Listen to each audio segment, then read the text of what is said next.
அதாவது செல்வத்துள் செல்வம், செவிச்செல்வம், அச்செல்வம், செல்வத்துள் எல்லாம் தலை. அதாவது இன்னைக்கு ஒரு 5 கோடியோ 10 கோடியோ பணம் இருந்தா கூட அந்த பணம் தீர்ற முடிய நிம்மதியா இருக்கலாம், ஜாலியா இருக்கலாம். அதுக்கப்புறம் அது போயிடும். ஆனா இந்த நீங்க கேட்கிற காது வழியா கேட்கிற இந்த செல்வம் எந்த விஷயம் நல்ல விஷயமா இருந்தாலும் அந்த அந்த பதிவு என்ன ஆகும்னா உங்களுடைய ஆன்மாக்குள்ளார போய் பதிஞ்சிடும். அப்ப என்ன ஆகும்னா இப்ப நீங்க பல கோடி ஜென்மம் நம்ம எடுத்துட்டு இருக்கோம். இந்த மனித பிறவிங்கிறது பாத்தீங்கன்னா பல கோடான கோடி பிறவி எடுத்துட்டு இருக்கிறோம். இந்த பிறவி மனித பிறவி எதுக்கு இறைவன் கொடுக்குறாருன்னா இறைவனை போய் என்ன சேர்ந்துக்கோ அப்படின்னு சொல்றதுதான் மனித பிறவி தராரு. அதாவது விலங்குகளுக்கெல்லாம் அந்த அளவு அறிவில்லை, நமக்கு மட்டும்தான் 1300 கிராம் எடையுள்ள அந்த மூளையை கொடுத்துருக்காரு. மூளையை பற்றி தான் சொல்லிட்டு இருக்கிறேன். 3 நாளா 4 நாளா அந்த மூளை 1300 கிராம். இப்ப திரிக்கம் டன் கணக்கில் பெருசா இருக்கு. குறைஞ்சது ஒரு 4 டன் 5 டன் இருக்கும். யானை பார்த்தீங்கன்னா ஒரு 500 கிலோ அந்த 1000 கிலோ அளவு இருக்கும். அதுக்கு கூட மூளை பார்த்தீங்கன்னா ரொம்ப சின்னதாக தான் இருக்கும். ஒரு 600 கிராம் தான் இருக்கும். மனிதனுக்கு மட்டும்தான் மூளை 1300 கிராம் கொடுத்துருக்கிறாரு. அந்த மூளையை வச்சு நம்ம இந்த பிரபஞ்சத்துல இந்த மனித பிறவி எடுத்து இறைவனை போய் சேர்றதுக்கு தான் அந்த மூளை அந்த அளவு கொடுத்து எல்லா விஷயத்தையும் கடவுள் தெரிஞ்சுக்கோ அப்படின்னு கொடுத்துருக்காரு. நாம அதை பயன்படுத்திக்கிறோம். திருமூலர் என்ன சொல்றாங்கன்னா அவங்க உள்ளம் பெரும் கோயில், உடம்பு ஆலயம், வள்ளல் பிரானுக்கு வாய் கோபுர வாசல், தெல்ல தெளிந்தாருக்கு ஜீவன் சிவலிங்கம், கள்ளப்புலனைந்தும் காலா மணி விளக்கு. உடம்பை பத்தி தான் அவங்க சொல்றாங்க. நேற்று சொன்ன இம்மை மறுமை பெருவாழ்வுன்னு சொல்லியிருந்தாங்க. இம்மைங்கிறது என்னன்னா இந்த பூமியில இருக்கிற விஷயத்தை பத்தி மட்டும் தேடுறது, இன்பமா இருக்கிறது. இப்ப அந்த இம்மையில இருக்கும் பொழுது நம்ம உடம்பு என்ன பண்ணும்? Biological system. நம்ம உடம்பு இறைவன் எப்படி படைச்சிருக்காருன்னா இறைவன் நமக்குள்ளார ஒளி வடிவமா இருக்கிறாரு. எலக்ட்ரானிக் மேக்னெட்டிக் எலக்ட்ரோ மேக்னெட்டிக் வேவா இருக்கிறாரு. இப்ப என்ன ஆகுனா ஃபர்ஸ்ட் நாம இம்மையில நம்ம உடம்பை பத்தி தெரிஞ்சுக்கணும். ஏன்னா உடம்பு தான் கோயில்னு சொல்லிட்டு திருமணம் சொல்லியிருக்கிறாரு.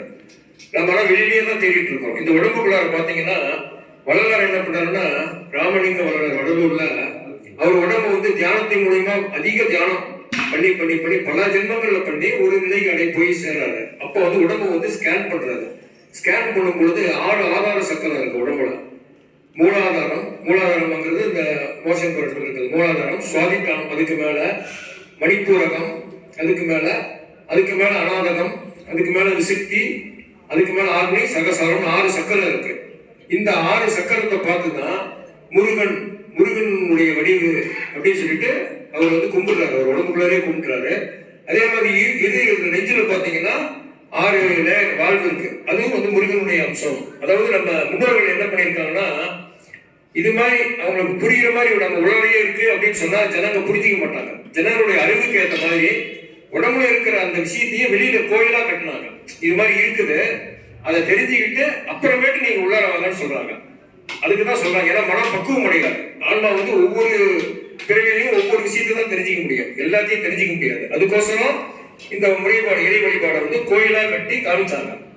ஆனா சித்தர்கள் என்ன பண்ணாங்க, ஈஸியா கேட்ச் பண்ணிடுறாங்க. அவங்க என்ன பண்ணாங்க, உடம்பு தான் நமக்கு உடம்புல அண்டத்துல இருக்கிறதெல்லாம் உள்ளார இருக்கு அப்படின்னு அவங்க கேட்ச் பண்ணிக்கிறாங்க.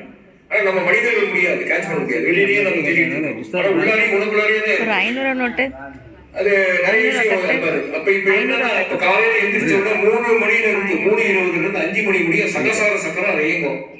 அந்த உயிர் காரியப்படும். ஒவ்வொரு இடத்துல உயிர் காரியப்படும். இந்த உடம்பை பத்தி தெரிஞ்சுக்கோங்க. இதுதான் டோட்டலா மனித பிரிவில் நடக்கிற பயாலஜிக்கல் சிஸ்டம். பல கோடி ஜென்மமா மனிதன் இப்படிதான் இயங்கிட்டு இருக்கிறான். இந்த விஷயத்த சொல்றா தெரிஞ்சுக்கோங்க. அப்புறம் அடுத்தது பாத்தீங்கன்னா 5 மணில இருந்து 6 மணி வரை ஆக்னை சக்கரம், புருவ மத்தியில் அந்த சக்கரம் காரியப்படும், இயங்கிட்டு இருக்கும். 6 மணிக்கு மேல என்ன ஆகும்னா நேரம் கீழே போயிடும், கீழே டவுன் ஆயிடும். அப்ப என்ன ஆகுனா எந்திரிச்சோன்னா மோஷன் போகணும், மூலாதாரத்துக்கு போயிடும் கொஞ்ச நேரம். அப்புறமேட்டு மணிப்புறத்துக்கு போகணும். அப்புறமா பசிக்கும். காலையில் எந்திரிச்சோன்னா எல்லா வேலை செஞ்சு என்னென்ன பசிக்குதுன்னா அந்த ஆத்மா அந்த உயிர் ஆற்றல் அந்த இடத்துல காரியப்படுது, அதனால பசிக்குது. அதுக்கப்புறம் என்ன கொஞ்ச நேரத்துல பசிச்சோட சாப்பிடலாம். திருப்பி என்ன திருப்பி மேல போகுது, அநாதக சக்கரம் போகுது. உடனே பொருள் தேட ஆரம்பிக்கிறான். இது நமக்கு உங்களுக்குலாம் நடக்கிற விஷயம். இது மறைமுகமா நடக்குது. நீங்க யோசனை பண்ணீங்கன்னா தெரிஞ்சுக்கலாம். இப்ப நான் சொன்னதை வச்சு நீங்க பாத்தீங்கன்னா தெரிஞ்சுக்கலாம். அதுக்கப்புறம் என்ன பண்ணோம், இருதயத்தில் இருக்கும். அப்புறம் மறுபடியும் விசுக்திக்கு போகும், மறுபடியும் கீழே வரும். கீழே மத்தியானம் ஃபுல்லா ஒரு 3 மணி நேரம் அப்படி மணிப்பூரகத்துக்கு பின்னாடி இந்த துப்புள் கொடிக்கு பின்னாடி அந்த சக்கரம் உயிர் காரியப்படும் பொழுது பசி அதிகமா எடுக்கும், நல்லா ஃபுல்லா சாப்பிடலாம். அதுக்கப்புறம் நான் நைட்டாக கீழே இறங்கிடும், சுவாதிக்கலாம், பிரம்மனுடைய ஸ்தானத்துக்கு போயிடும். அப்புறம் போகம் பண்றதுக்கு உண்டான அந்த விஷயத்தை பண்ணுவாங்க. அதுக்கப்புறம் தூங்குவாங்க. தூங்கும் பொழுது என்ன ஆகுனா கொஞ்ச நேரத்துல மூலாதாரத்துல இருக்கும், அதுக்கப்புறம் அப்படியே மறந்துடுவாங்க. அப்புறம் பாத்தீங்கன்னா அப்படியே ஒவ்வொரு இதாக ஜம்ப் ஆகி அப்புறம் விசுக்திக்கு வரும்போது பாத்தீங்கன்னா புறக்க விடுவோம் நைட்டு. ஒரு யாரா இருந்தாலும் சரி, நிறைய பேர் 190 பேர் பாத்தீங்கன்னா இந்த விசுக்திக்கு அந்த உயிராற்றல் வரும்பொழுது புறக்க விடுவாங்க, கரன்னு புறக்க விடுவாங்க. அப்புறமேட்டு தான் விடிய காலையில மறுபடியும் இங்க சகசார சக்கரத்துக்கு போயிடும். அப்ப என்ன ஆகுனா இங்க போகும்பொழுது மயக்க நிலை பயங்கரமா இருக்கும். அது ஆழ்ந்த தூக்கம். இந்த பிரபஞ்சத்துல பாத்தீங்கன்னா அந்த இடத்துக்கு இந்த மூளை சகசார சக்கரத்துக்கு மட்டும் அந்த உயிராற்றல் போகும்பொழுது இப்ப எவ்வளவு பெரிய ஆளா இன்னைக்கு பாத்தீங்கன்னு இப்ப மனிதர்கள் வந்து முழிச்சிட்டு பார்ப்பாங்க. முக்கால்வாசி ஆக்சிடென்ட் எப்ப நடக்கும்னா விடிய காலையில் ஒரு 3 மணிக்கு மேலதான் நடக்கும். ஆழ்ந்த தூக்கம் வந்துடும். அவனாலேயே கட்டுப்படுத்த முடியாது. அந்த சகசார சக்கரத்துல வந்து அந்த உயிராற்றல் சக்தி வந்து இயங்கும் பொழுது அந்த அளவு தூக்கம் வரும். அந்த நேரத்துல தான் என்ன பண்ணணும், நாம முடிச்சுக்கிட்டு அந்த ஆற்றலை வந்து ரிசீவ் பண்ணும். அததான் வந்து ஒரு சிம்பாலிக்கா காமிக்கிறாங்க. சிவபெருமான் வந்து கங்கை வந்து மேல இருந்து வருது, அதை வந்து தலையில வச்சுக்கிறாரு. அந்த கங்கை நீர் வந்து புனிதமான நீர், அதை வந்து பூமிக்கு கொடுக்குறாரு அப்படின்னு ஒரு கான்செப்ட். அது மாதிரி கதையா சொன்னாங்க. அதாவது இது மாதிரி ஷார்ப்பா சொன்னா புரியாது, ஜனங்களுக்கு புரியாது. அதனால அதை கதையா சொன்னாங்க. அந்த நேரத்துல என்ன பண்ணோம், விழிச்சுக்கிட்டு அந்த சகசார சக்கரத்தை இயக்கி அந்த பிரபஞ்ச சக்தியை நம்ம ஃபுல்லா இறக்கிட்டோம்னா, நம்ம உடம்பு பூராவுமே அந்த சக்தியை இறக்கிட்டோம்னா நம்ம பேராற்றலை பெறலாம்.